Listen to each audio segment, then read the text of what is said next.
Now, some of the highest profile races in the nation, as we've seen, are those in the Senate. Our friends at Decision Desk HQ are watching 11 races they classify as toss-ups. Those are races where polling shows a one-time favorite losing ground quickly. Let's look at some tight Senate races. I mean, we're talking about things that have been overshadowed by maybe some Twitter beefs and celebrities, and that's just Pennsylvania that I'm talking about. Now, where are some other races that might be flying under the radar? Let's look at Florida. Marco Rubio, he is the senator, he is the incumbent. According to Decision Desk HQ, he once had a 95% chance of winning.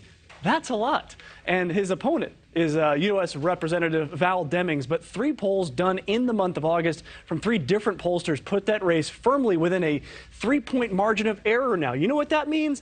That means that race is now more like 50-50, okay? Now let's move on to North Carolina. Both Ted Budd and Sherry Beasley, they are trying to replace their retiring Senator Richard Burr.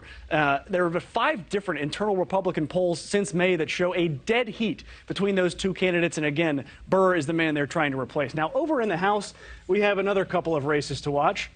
Take a look at this. Henry Cuellar and Cassie Garcia. This is in Texas's 28th district. It's somewhere down in there along the border. It includes parts of San Antonio as well. Now, Cuellar is the Democrat, but he had a stiff challenge in his primary. He was facing a progressive candidate. He burned through more than $1 million of campaign funds before even getting to the general election against the Republican Garcia. And Democrats have held that seat for a very long time. That would be a huge flip.